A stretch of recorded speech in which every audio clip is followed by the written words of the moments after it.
ഉത്തരാഖണ്ഡിൽ ഏകീകൃത സിവിൽ നിയമം ഉടൻ പ്രാബല്യത്തിൽ വരുമെന്ന് മുഖ്യമന്ത്രി പുഷ്കർ സിംഗ് ധാമി.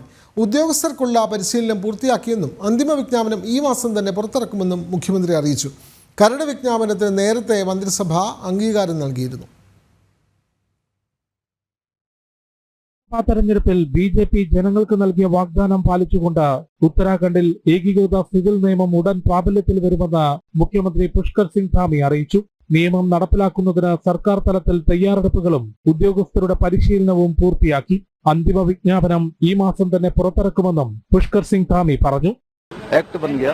एक्ट बनने के बाद प्रशिक्षण की जो प्रक्रिया है वह भी हमारी लगभग पूरी हो गई है और आज माननीय मंत्रिमंडल में इस बात पर हमने चर्चा करी है कि जल्दी से जल्दी हम उसका डेटों का चूंकि सारी तैयारी होने के बाद, क्योंकि भारतवर्ष में सबसे पहले यूसीसी लागू करने वाला राज्य देवभूमि उत्तराखंड बनने जा रहा है, तो सभी चीजों की समीक्षा करने के बाद हम जल्दी ही डेटों का ऐलान करेंगे. യുസിസി ബിൽ നേരത്തെ തന്നെ നിയമസഭ പാസാക്കി ഗവർണറും രാഷ്ട്രപതിയും അംഗീകാരം നൽകിയിരുന്നു. തുടർന്ന് ചട്ടങ്ങൾ തയ്യാറാക്കുന്നതിന് രൂപീകരിച്ച റൂൾസ് ആൻഡ് ഇംപ്ലിമെന്റേഷൻ കമ്മിറ്റി സർക്കാരിന് അന്തിമ റിപ്പോർട്ട് സമർപ്പിച്ചു. വിവാഹം, വിവാഹമോചനം, ഭൂമി കൈമാറ്റം, സ്വത്തുക്കളുടെ പിന്തുടർച്ചാവകാശം തുടങ്ങി വിവിധ വിഷയങ്ങളിൽ എല്ലാ പൗരന്മാർക്കും ഒരേ നിയമം ഉറപ്പാക്കുന്നതാണ് ഏകീകൃത സിവിൽ നിയമം.